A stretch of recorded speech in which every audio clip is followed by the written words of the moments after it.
صحیح اسلام کو لوگوں چلو ہم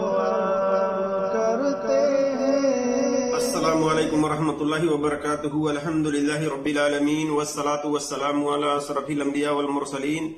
نبینا محمد وعلی آلہ وصحبہ اجمعین، اما بعد، اعوذ باللہ من الشیطان الرجیم، بسم اللہ الرحمن الرحیم۔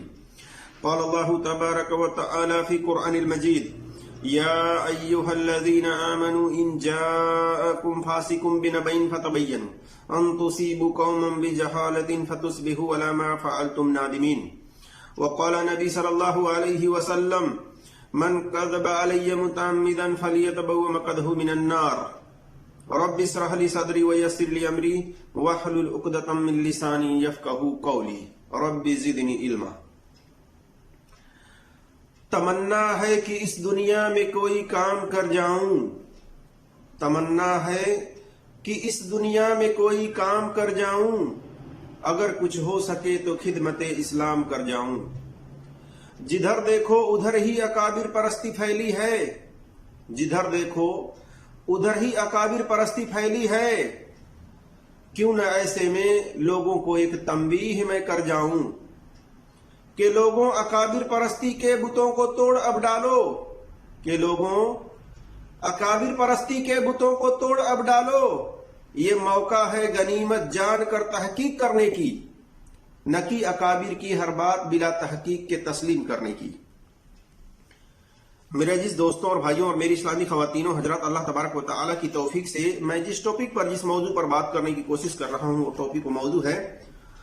حدیث حسن لی غیرہ کا فتنہ۔ کیا حدیث حسن لی غیرہ حجت ہے؟ کیا حدیث حسن لی غیرہ مقبول حدیث کہلاتی ہے؟ کیا حسن لی غیرہ حدیث خیر القرون کی اصطلاح میں، کیا اس دور کے سلف صالحین اپنی اصطلاح میں اس کو استعمال کرتے تھے؟ اور اسی طرح سے شیخ البانی رحمۃ اللہ علیہ اور کفایت اللہ سنابیلی کا اس بارے میں کیا موقف ہے؟ اور ایک حدیث کے بارے میں میں وضاحت کروں گا جس کے اوپر حکم لگایا ہے کفایت اللہ سنابیلی صاحب نے اور شیخ البانی رحمۃ اللہ علیہ نے حسن لی غیرہ کا۔ تو ہم یہ تمام باتیں انشاءاللہ تبارک و تعالیٰ پوری دلیل اور پورے حوالے کے ساتھ آپ کے سامنے رکھنے کی کوشش کریں گے۔ اللہ تبارک و تعالیٰ سے دعا ہے کہ اللہ تبارک و تعالیٰ ہمیں حق بات اور سچ بات کہنے کی توفیق عطا فرمائے، اور جو ہم سے لفظی طور پر کہنے میں خطائیں ہوں اللہ تبارک و تعالیٰ اس کو معاف فرمائے، آمین یا رب العالمین۔ میرے جس دوستوں اور بھائیوں اور میری اسلامی خواتین و حضرات، حسن لی غیرہ کا فتنہ اتنا تیزی کے ساتھ پھیلا ہوا ہے کہ آپ آج کی جو بھی کتابیں اٹھائیں اصول کی، اس کے اندر حسن لی غیرہ کے بارے میں لکھا ہوا ہے۔ اسی طرح سے مولوی حضرات کچھ ایسے ہیں جو حسن لی غیرہ کو حجت سمجھتے ہیں، اس کا حوالہ دیتے ہیں، اور ہر جگہ تقریباً اکثر و بیشتر جگہ پر صحیح الالبانی، شیخ البانی نے اس کو صحیح کہا ہے، شیخ البانی نے اس کو حسن لی غیرہ کہا ہے، اور انہی کے نقش قدم پر چلتے ہوئے کفایت اللہ سنابیلی صاحب نے بھی اکثر و بیشتر اپنی کتابوں کے اندر حسن لی غیرہ کا حکم لگایا ہوا ہے، صحیح کا حکم لگایا ہوا ہے، حسن کا حکم لگایا ہوا ہے۔ تو میرے عزیز دوستوں اور بھائیوں، میرا کہنے کا مطلب یہ ہے کہ آپ اکابر پرستی نہ کریں، کسی کی بھی، بڑے سے بڑا مفتی ہو، محقق ہو، محدث ہو، مولوی ہو، اس کی آنکھ بند کر کے بغیر تحقیق کے اس کی بات کو تسلیم نہ کریں۔ آج انٹرنیٹ سوشل میڈیا کا دور ہے، آپ تحقیق کر سکتے ہیں، بہت آسانی کے ساتھ تحقیق کر سکتے ہیں۔ جو بھی کتابیں چاہیے آپ کو، سب کتابیں گوگل کے اندر ہر ادارے والوں نے اپنا ایک ویب سائٹ بنا کر کے اس کے اوپر عربی میں کتابیں جو ہیں وہ اپلوڈ کی ہوئی ہیں، وہاں سے آپ ڈاؤن لوڈ کر کے مطالعہ کر سکتے ہیں، تحقیق کر سکتے ہیں، ایزی ہے، بشرطے آپ کو عربی آنی چاہیے۔ تو آئیے ہم اس بارے میں دیکھتے ہیں کہ حدیث حسن لی غیرہ کیا خیر القرون اس دور کے لوگوں کی اصطلاح میں پائی جاتی تھی؟ جو خیر القرون کا دور تھا، جو بہترین دور تھا، آپ صلی اللہ علیہ وسلم نے اس کو خیر القرون قرار دیا تھا۔ 300 سال ہجری سے پہلے کیا حدیث حسن لغیرہ کا وجود تھا؟ تو اس بارے میں جو کتابیں ہیں پہلے کی، اس میں امام صافی رحمۃ اللہ علیہ کی کتاب الرسالہ ہے، اسی طرح سے خطیب بغدادی کی کتاب اصول کی الکفایہ ہے، اسی طرح سے امام حاکم کی کتاب معرفت العلوم الحدیث، یا اسی طرح سے مقدمہ ابن صلاح، یہ جو بھی کتابیں ہیں ان کے اندر حسن لغیرہ حدیث کا ذکر نہیں ہے۔ حدیث حسن لغیرہ کا ذکر نہیں ہے، بلکہ صحیح لذات کا ذکر ہے، حسن لذات کا ذکر ہے۔ اور اس دور میں یہی اصطلاح میں استعمال ہوتی تھی۔ یہ بعد میں متاخرین محدثینوں میں سے کچھ لوگوں نے اس اصطلاح کو استعمال کیا ہے، اور اس بارے میں اپنی بات نہ کرتے ہوئے میں ایک محقق، ایک محدث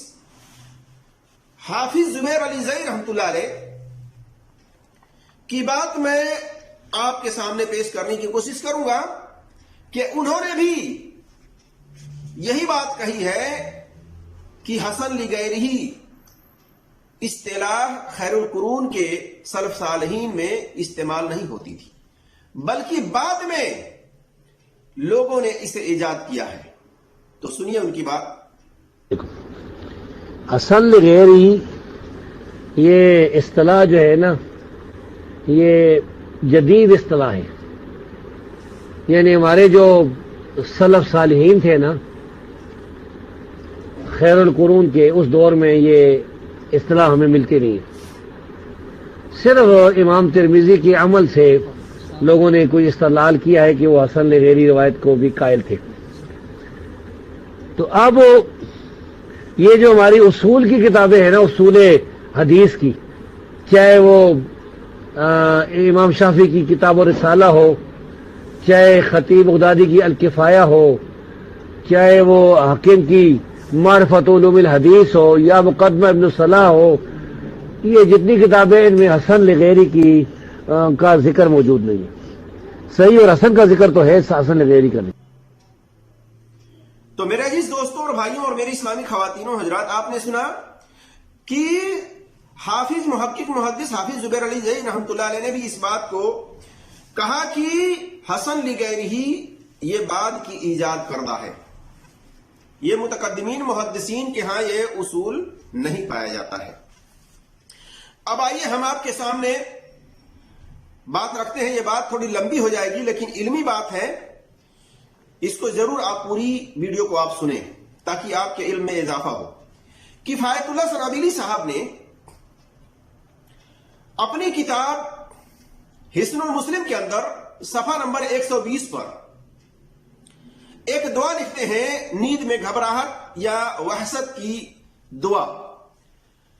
وہ اس طرح سے کہ اعوذ بکلمات اللہ التامۃ من غضبہ وعقابہ وشر عبادہ ومن ہمزات الشیاطین وان یحضرون۔ اس دعا کو لکھنے کے بعد اس کے نیچے حسن لغیرہ کا حکم لگاتے ہیں، آپ دیکھ سکتے ہیں ان کی کتاب حسن المسلم صفحہ نمبر 120 پر حسن لغیرہ کا حکم لگاتے ہیں۔ اس کے بعد جو ہے ان کتابوں کا حوالہ دیتے ہیں جن کتابوں کے اندر یہ حدیث، یہ دعا موجود ہے۔ آگے لکھتے ہیں، من حدیث عبداللہ بن عمرو بن العاص و حسن البانی فی الصحیحہ، کہ یہ جو حدیث ہے عبداللہ بن عمرو بن العاص رضی اللہ تعالیٰ عنہ سے، اس کو حسن کہا ہے شیخ البانی رحمۃ اللہ علیہ نے سلسلۃ الحدیث صحیحہ کے اندر حدیث نمبر 264 پر۔ پھر لکھتے ہیں، ہم نے مسند احمد کے الفاظ درج کیے ہیں کیونکہ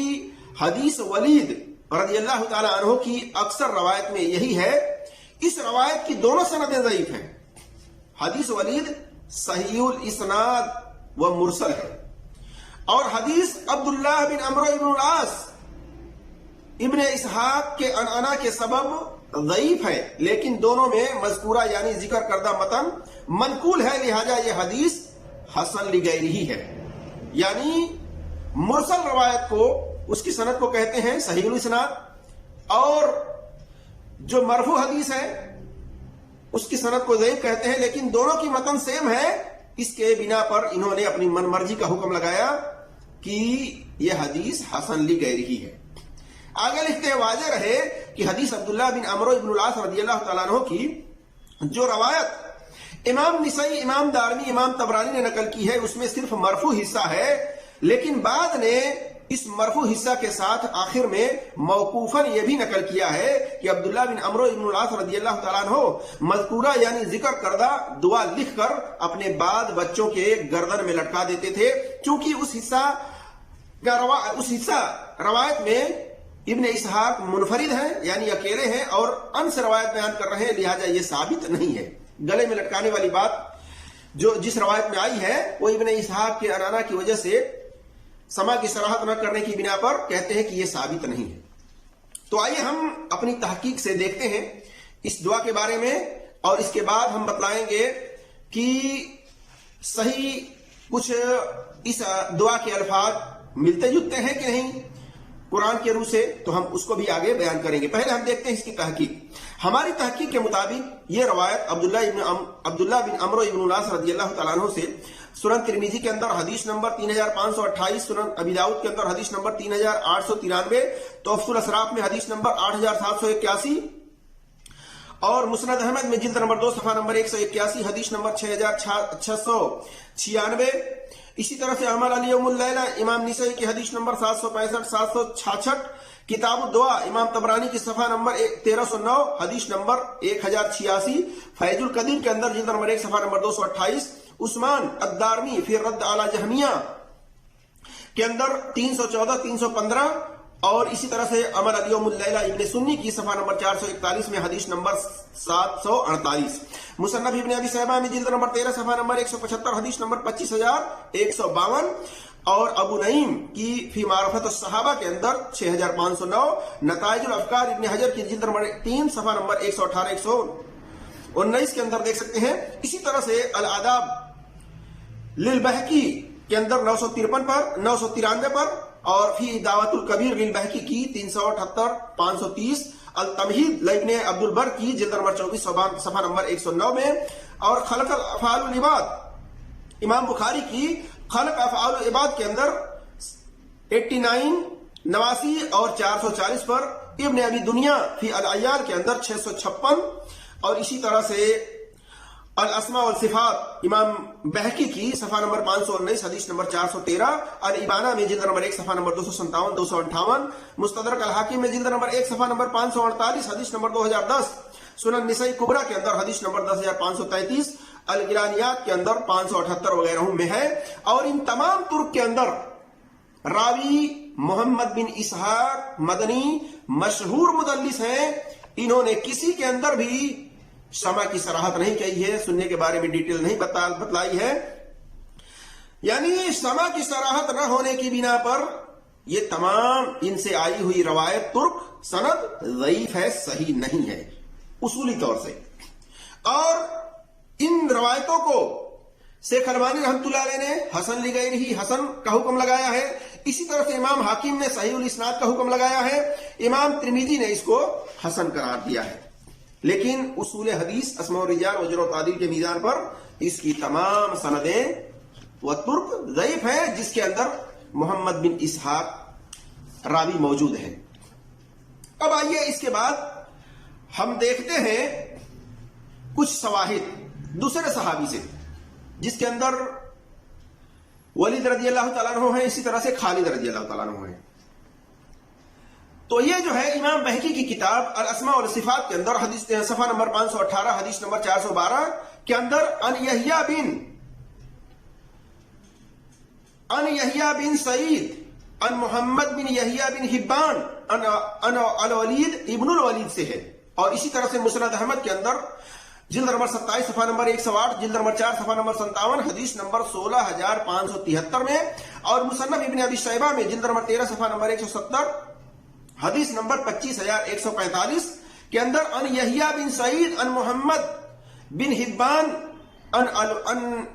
الولید ابن الولید سے، اور عمل الیوم اللیلہ ابن سنی کی صفحہ نمبر 862 کے اندر حدیث نمبر 752 ہے۔ اس کی سند میں سفیان بن عوینہ مدلس ہے، اور محمد بن یحییٰ بن حبان ان خالد ابن الولید رضی اللہ تعالیٰ عنہ سے ہے، اور یحییٰ بن حبان اور خالد ابن الولید کے بیچ انقطاع ہے، یعنی یہ سند کٹی ہوئی ہے، اس کی بنا پر اس کی بھی سند ضعیف ہے۔ اسی طرح سے عمل الیوم اللیلہ ابن سنی کی حدیث نمبر 750 میں ان محمد بن یحییٰ بن حبان ان ولید ابن الولید سے۔ آئیے مزید تحقیق دیکھتے ہیں۔ پہلی بات یہ ہے کہ کفایت اللہ سنابیلی صاحب نے حسن المسلم نامی دعا کی کتاب میں صفحہ نمبر 120 میں اس دعا کے تحت لکھا ہے حدیث ولید صحیح الاسناد و مرسل۔ صحیح الاسناد انہوں نے لوگوں کو کس طرح سے مغالطہ دیا ہے، اور دوسری بات کہ ولید رضی اللہ تعالیٰ عنہ تک اس کی سند صحیح ثابت ہی نہیں ہے۔ میری تحقیق کے مطابق ولید رضی اللہ تعالیٰ عنہ یا خالد رضی اللہ تعالیٰ عنہ تک اس کی سند پہلے ثابت تو کریں کفایت اللہ سنابیلی صاحب، پھر آپ لکھیں صحیح الاسناد و مرسل۔ یہاں تو اس کی سند کے اندر انقطاع ہے، جیسا کہ میں آگے وضاحت کروں گا۔ سند میں ایک علت تو یہ ہے کہ یحییٰ بن سعید الانصاری مدلس ہے، جیسا کہ علی بن مدینی اور امام یحییٰ بن سعید القطان رحمۃ اللہ علیہ نے ان کو مدلس قرار دیا ہے کہ تدلیس کیا کرتے تھے، اور اس کے اندر انہوں نے سما کی صراحت نہیں کی ہے۔ اور اسی طرح سے تیسری بات یہ ہے کہ امام حیثمی مجمع الجوائد جلد نمبر 10 صفحہ نمبر 123 پر لکھتے ہیں محمد بن یحییٰ بن حبان لم یسمع من الولید ابن الولید، یعنی محمد بن یحییٰ بن حبان نے الولید ابن الولید سے نہیں سنا ہے۔ اسی طرح سے حافظ ابن حجر اسقلانی رحمۃ اللہ علیہ نے الاصابہ میں جلد نمبر 6 صفحہ نمبر 324 پر لکھا ہے وَهُوَ مُنْقَطَعٌ لَعَنْ محمد بن یحییٰ لم یدرک، یعنی لم یدرک الولید۔ اس کی اسناد میں کہتے ہیں حافظ ابن حجر اسقلانی رحمۃ اللہ علیہ کہ اس کی اسناد میں انقطاع ہے، کیونکہ محمد بن یحییٰ کی ملاقات ولید سے ثابت نہیں ہے۔ پتا چلا کہ اس کی سند کے اندر انقطاع ہونے کی بنا پر یہ سند ضعیف ہے، یعنی ولید رضی اللہ تعالیٰ عنہ یا خالد رضی اللہ تعالیٰ عنہ تک با سند صحیح یہ ثابت ہی نہیں ہے دعا۔ کیسے صحیح اسناد ہو گئی؟ کفایت اللہ سنابیلی صاحب سے سوال کرنا چاہیے ان کے ماننے والوں کو، کہ وہ سوال کریں ان سے کہ یہ سند کے اندر تو انقطاع ہے، کیسے آپ نے اس کو صحیح الاسناد لکھا ہے؟ تو یہ ان کی بات درست نہیں ہے میرے عزیز دوستوں اور بھائیوں۔ اسی طرح سے کفایت اللہ سنابیلی صاحب اسی کتاب اسی صفحہ پر اس کے بعد علتوں کو نظر انداز کرتے لکھتے ہیں عبداللہ بن عمرو ابن الاسحاق کہتے ہیں کہ عبداللہ بن عمرو اور ابن اسحاق کے انانا کے سبب، یعنی جو روایت عبداللہ بن عمرو ابن العاص رضی اللہ تعالیٰ عنہ سے ہے اس میں ابن اسحاق کے محمد بن اسحاق کے انانا کے سبب ضعیف ہے، لیکن دونوں میں مذکورہ یعنی ذکر کردہ متن حدیث منقول ہے، لہذا یہ حدیث حسن لی گئی رہی ہے۔ کس طرح سے دھوکہ دے رہے ہیں بتائیے؟ ایک تو صحیح الاسناد نہیں ہے، اور دوسرا مرفوع حدیث ابن اسحاق کی وجہ سے ضعیف بھی مانتے ہیں، لیکن متن دونوں کے متن کو کہتے ہیں کہ سیم ہے، لہذا یہ حدیث حسن لی گئی رہی ہے۔ یہ ہے ان کی من مرضی کا حکم لگانا حدیثوں پر۔ تو میرا جس دوستوں اور بھائیوں اور میری اسلامی خواتین و حضرات، اس طرح سے انہوں نے کفایت اللہ سنابیلی صاحب نے حسن لی گئی رہی کا حکم لگایا کہ مرسل سند والی یعنی مرسل والی کی سند کو صحیح لکھتے ہیں، جبکہ اس کی سند کے اندر انقطاع ہے اور ضعیف ہے۔ اس کے متن کو لے کر کے اور مرفوع حدیث کے متن کو ملا کر کے حدیث پر حسن لی گئی رہی کا حکم کفایت اللہ سنابیلی صاحب لگاتے ہیں کہ دونوں میں متن ایک ہے۔ اب دیکھیے کہ جب تک سند صحیح نہیں ہوگی متن کا کوئی اعتبار نہیں ہے۔ متقدمین محدثین نے کیا اصول بنایا ہے، ان کا کیا کہنا ہے؟ امام یحییٰ بن سعید القطان رحمۃ اللہ علیہ جن کی وفات 198 ہجری ہے، یہ کہتے ہیں کہ حدیث یعنی متن نہ دیکھو بلکہ سند دیکھو. اگر سند صحیح ہو تو ٹھیک ہے، اور اگر سند صحیح نہ ہو تو حدیث کے دھوکے میں نہ آنا. دیکھیے کتاب الزوفا والمتروکین اردو مترجم کے اندر جلد نمبر 1 صفحہ نمبر 23 پر، اور اسی طرح سے الجامع لاخلاق الراوی و آداب السامع للخطیب بغدادی کی جلد نمبر 4 صفحہ نمبر 16 حدیث نمبر 1314. اس قول سے پتا چلا امام جو کہ متقدمین محدثین میں سے ہیں یحییٰ بن سعید القطان رحمۃ اللہ علیہ، ان کے قول سے پتا چلا کہ حدیث اگر کوئی ہے تو اس کے حدیث کو پہلے نہیں دیکھا جائے گا، متن کو نہیں دیکھا جائے گا پہلے، بلکہ سند کو دیکھا جائے گا. الاسناد من الدین، سند دین میں سے ہے بشرطے وہ سند صحیح ہو اصولی طور سے. تو یہ کہتے ہیں کہ حدیث کو نہ دیکھو، متن کو نہ دیکھو بلکہ سند کو دیکھو. اگر سند صحیح ہے تو حدیث ٹھیک ہے، سند صحیح ہے تو حدیث ٹھیک ہے، ورنہ صرف حدیث کو دیکھ کر کے اس کے دھوکے میں نہ آنا کہ ہاں حدیث تو صحیح دکھ رہی ہے لہذا حدیث حسن لکھ رہی ہے. نہیں، بلکہ سند دیکھی جائے گی. اگر سند صحیح ہوگی تو پھر متن پر اعتبار کیا جائے گا، اور سند صحیح نہیں ہوگی تو متن کا کوئی اعتبار نہیں کیا جائے گا. اسی طرح سے میرے جس دوستوں اور بھائیوں کچھ اور اس دعا کی حدیث کے جو ترک ہیں وہ دیکھتے ہیں. صحیح الموطا کے اندر صفحہ نمبر 709 حدیث نمبر 1738، اور اسی طرح سے الموطا کے اندر جلد نمبر 2 صفحہ نمبر 950 پر، اور التمہید لابن عبد البر کی جلد نمبر 24 صفحہ نمبر 109 وغیرہ پر ہے. اس کے اندر ان یحییٰ بن سعید ان خالد ابن الولید رضی اللہ تعالیٰ عنہ سے یہ روایت بھی ضعیف ہے، کیونکہ یحییٰ بن سعید نے اپنے آگے ایک راوی کا واسطہ گرا کر کے محمد بن یحییٰ بن حبان کو ہدف کر کے خالد ابن الولید رضی اللہ تعالیٰ عنہ سے یہ روایت بیان کیا ہے. یعنی یہ بھی ترک جو ہے انقطاع، اس کی سند میں انقطاع ہونے کی بنا پر اس کی بھی سند ضعیف ہے. اسی طرح سے میرے جس دوستوں اور بھائیوں ایک اور سند ہے، چوتھی سند ہے محمد بن منقدر رضی اللہ تعالیٰ عنہ سے، جس کو امام شیخ البانی رحمۃ اللہ علیہ سلسلۃ الحدیث صحیحہ میں حدیث نمبر 264 3073 کے اندر لائے ہیں، اور اس پر انہوں نے حسن لغیری کا حکم لگایا ہوا ہے. اور یہ حدیث عمل علیہم اللیلہ ابن سنی کی جلد نمبر 1 صفحہ نمبر 671 وغیرہ میں بھی ہے. اس کی سند بھی ضعیف ہے، کیونکہ اس سند کے اندر خود شیخ البانی رحمۃ اللہ علیہ نے بھی وضاحت کی ہے، اس کے باوجود انہوں نے حسن لغیری کا حکم لگایا ہے. اس کی سند میں راوی ابی حسام رفاعی، یہ محمد بن یزید رفاعی الاجلی ہے، اس کو اکثر محدثین نے ضعیف قرار دیا ہے، یہاں تک کہ امام بخاری رحمۃ اللہ علیہ نے بھی اس کو ضعیف قرار دیا ہے. دوسری علت، سند میں سفیان بن عیینہ مدلس ہے، اور روایت انہوں نے ان سے بیان کی ہے، سما کی شرحات انہوں نے نہیں کی ہے. خلاصہ کلام یہ ہے میرے جی دوستوں اور بھائیوں اور میری اسلامی خواتین و حضرات کی اس دعا کی حدیث کی تمام اسناد اپنے تمام ترک و شواہد کے ساتھ اصول حدیث و اسماء اور رجال و جرح و تعدیل کے میزان پر ضعیف ہے، کمزور ہے، صحیح نہیں ہے. اور ضعیف پلس ضعیف برابر ضعیف ہی ہوتی ہے، حسن لغیری ہی نہیں ہوتی ہے.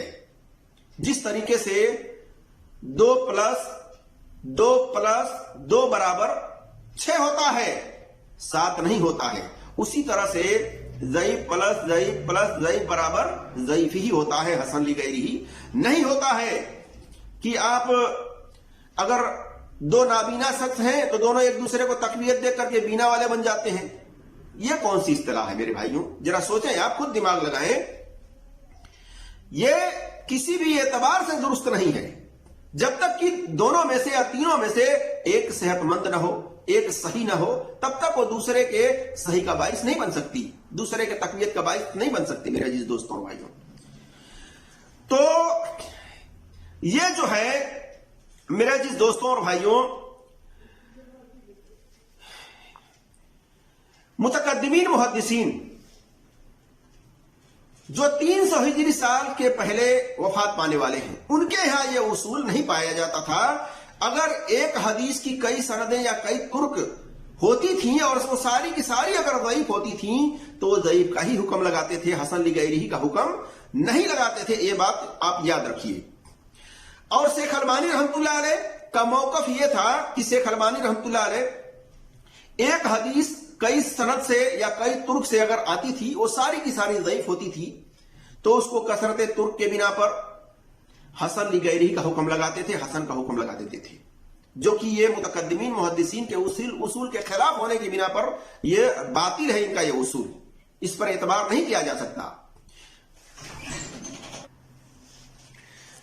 تو کفایت اللہ سنابیلی صاحب بھی شیخ البانی رحمۃ اللہ علیہ کے نقش قدم پر چلتے ہوئے اکثر و بیشتر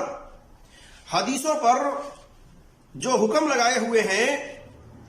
کثرت ترک کے بنا پر، اگر ایک حدیث کی کئی سندیں ہوں یا کئی ترک سے وہ حدیث آئی ہوئی ہوں تو اس پر بھی وہ حسن لغیرہ کا حکم لگا دیتے ہیں شیخ کفایت اللہ سنابیلی صاحب بھی۔ لیکن یہ اصول متقدمین محدثین سے ثابت نہیں ہے۔ آئیے ہم اس تعلق سے ایک قول امام یحییٰ بن معین رحمۃ اللہ علیہ جو کہ متقدمین محدثین میں سے ہیں، ان کے قول کو ہم آپ کے سامنے پیش کرتے ہیں۔ امام یحییٰ بن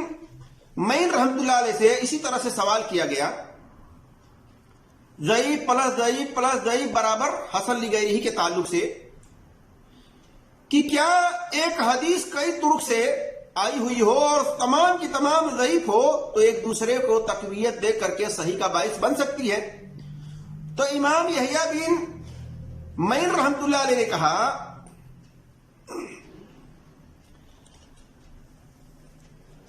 کہ امام یحییٰ بن معین رحمۃ اللہ علیہ تاریخ یحییٰ بن معین جلد نمبر 2 صفحہ نمبر 387 پر، یعنی کاش وہ خود بجاتے صحیح ہوتی، یعنی کاش وہ بجاتے خود صحیح ہوتی، چجائے ایک ہی کہا جائے ایک ہی وہ دوسرے کے صحیح ہونے کا باعث بنے۔ پتا چلا کہ امام یحییٰ بن معین رحمۃ اللہ علیہ کے اصول کے مطابق کہ ضعیف پلس ضعیف پلس ضعیف برابر ضعیف ہی ہوتی ہے، حسن لغیرہ ہی نہیں ہوتی ہے، اس سے ایک دوسرے کو تقویت نہیں ملتی ہے جب تک کہ اس میں سے کوئی صحیح نہ ہو، حسن درجے کی نہ ہو، تب تک ایک دوسرے کو تقویت دے کر کے وہ حسن یا صحیح کا باعث نہیں بن سکتی ہے۔ میرے عزیز دوستوں اور بھائیوں، پتا چلا میرے عزیز دوستوں اور بھائیوں کہ یہ جو اصول ہے حسن لغیرہ کا، یہ بعد والوں نے ایجاد کیا ہے، متقدمین محدثین کے ہاں یہ اصول نہیں پایا جاتا ہے۔ ایک سند سے کئی حدیثیں موجود ہوں یا کئی ترک موجود ہوں اور سارے کے سارے ضعیف ہوں، کمزور ہوں، تو ایک دوسرے کو تقویت دے کر کے وہ حسن لغیرہ یا صحیح یا حسن کا باعث نہیں بن سکتی ہیں، وہ حجت نہیں ہوتی ہیں میرے عزیز دوستوں اور بھائیوں۔ اسی طرح سے داڑھی میں کھلال کے بارے میں حدیث کی 2 سے زائد سندیں ہیں، جیسے سنن ترمذی کے اندر حدیث نمبر 29 ہے، سنن ابن ماجہ میں حدیث نمبر 429 ہے عمار بن یاسر رضی اللہ تعالیٰ عنہ سے، اور دوسری سند ابن ماجہ کے اندر حدیث نمبر 433 ہے ابو ایوب انصاری رضی اللہ تعالیٰ عنہ سے، اور تیسری سند سنن ابن ماجہ میں حدیث نمبر 430 ہے، سنن ترمذی میں حدیث نمبر 31 ہے عثمان رضی اللہ تعالیٰ عنہ سے۔ شیخ البانی رحمۃ اللہ علیہ نے اور امام ترمذی رحمۃ اللہ علیہ نے ان حدیثوں کو حسن صحیح کا حکم لگایا ہے، جبکہ متقدمین محدثین کی اکثریت نے اس کو ضعیف قرار دیا ہے۔ جیسے امام احمد بن حنبل رحمۃ اللہ علیہ نے کہا کہ داڑھی کھلال کرنے کے بارے میں کوئی حدیث نبی صلی اللہ علیہ وسلم سے ثابت نہیں ہے، دیکھیے تلخیص الحبیر لابن حجر کی جلد نمبر 1 صفحہ نمبر 87 میں۔ اسی طرح سے امام ابو حاتم الرازی متقدمین محدثین میں سے ہے، انہوں نے بھی کہا کہ نبی صلی اللہ علیہ وسلم سے داڑھی کے کھلال کے بارے میں کوئی حدیث ثابت نہیں ہے۔ علل حدیث لابن ابی حاتم جلد نمبر 1 صفحہ نمبر 252 حدیث نمبر 101 پر پتہ چلا کہ متقدمین محدثین ایک حدیث کئی سندوں سے ہوں اور وہ ساری کی ساری ضعیف ہوں تو ان پر ضعیف ہی کا حکم لگاتے تھے، حسن لغیرہ کا حکم نہیں لگاتے تھے۔ اسی طرح سے حدیث ہے کہ وضو کے شروع میں بسم اللہ کہیں، اور جو بسم اللہ نہیں کہتا اس کا وضو نہیں۔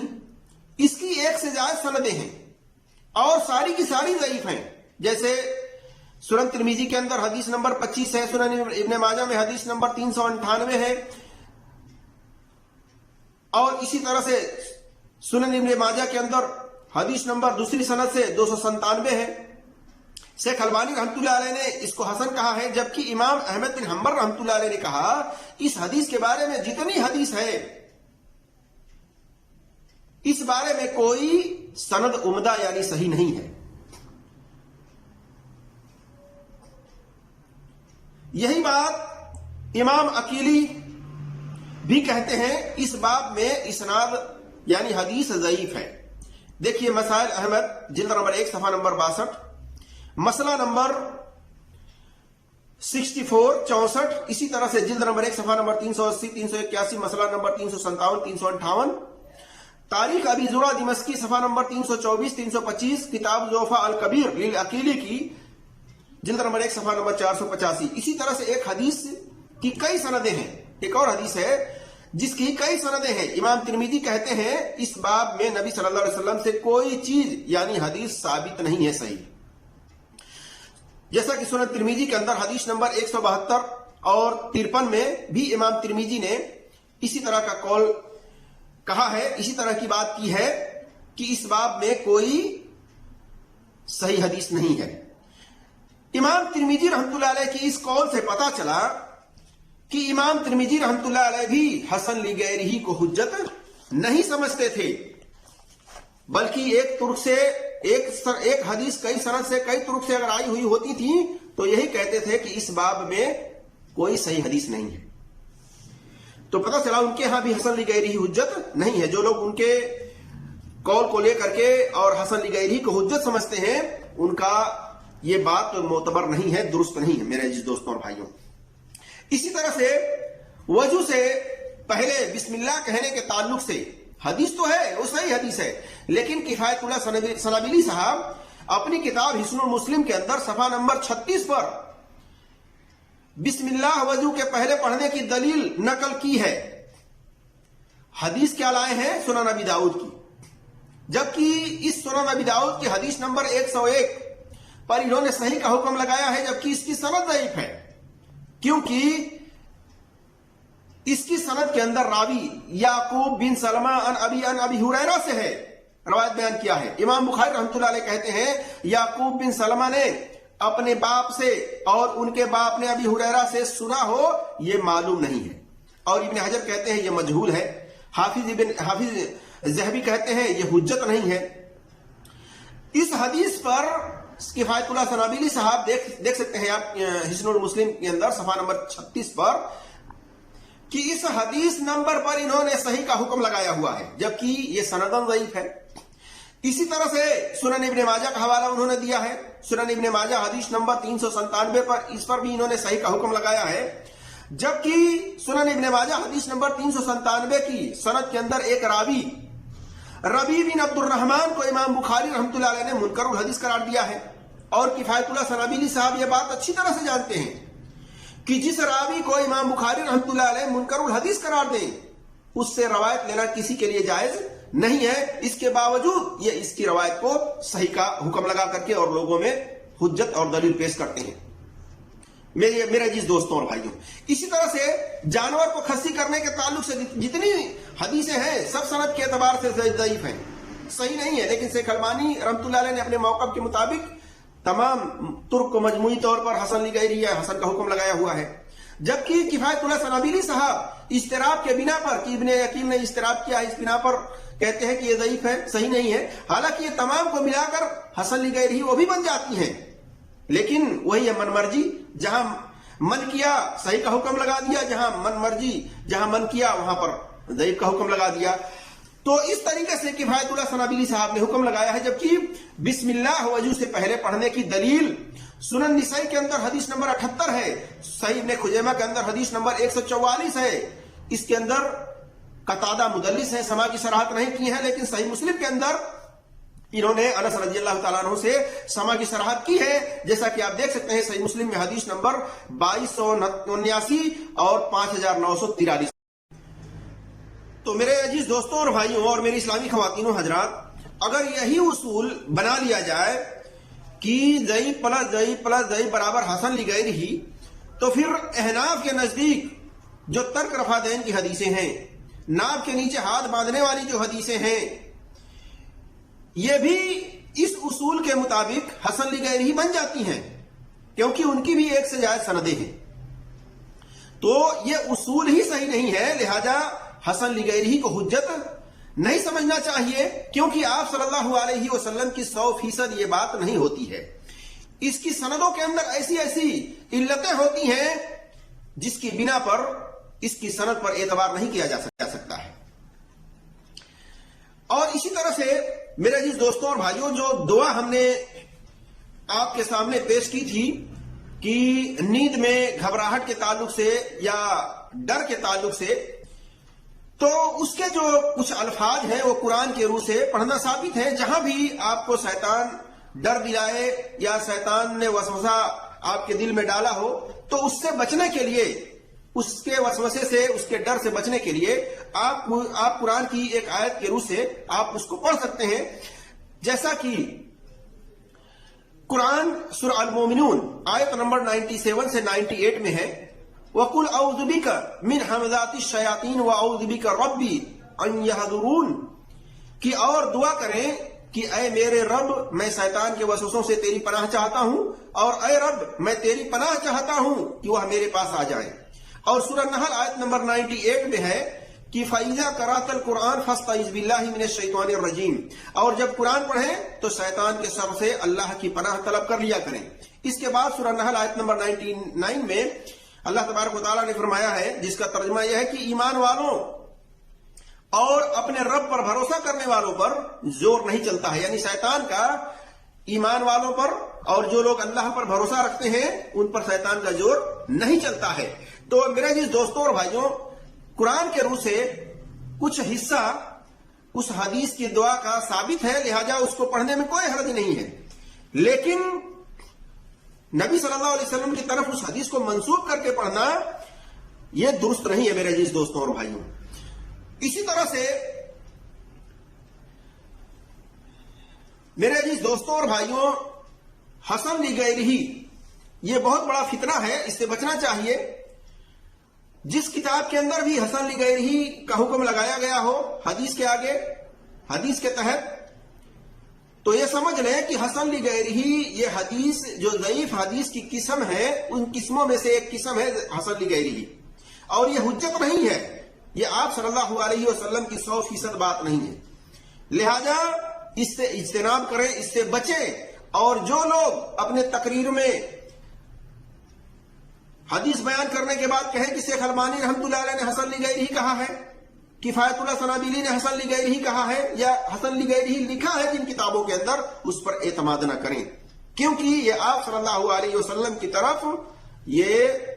صحیح بات منسوب نہیں ہے، لہذا اس سے بچیں۔ اللہ تبارک و تعالیٰ سے دعا ہے کہ اللہ تبارک و تعالیٰ ہم تمام مسلمانوں کو قرآن اور صحیح حدیث پر عمل کرنے کی توفیق عطا فرمائے، اور ہر ایک کی بات کی تحقیق کرنے کی توفیق عطا فرمائے، آمین یا رب العالمین۔ السلام علیکم ورحمۃ اللہ وبرکاتہ۔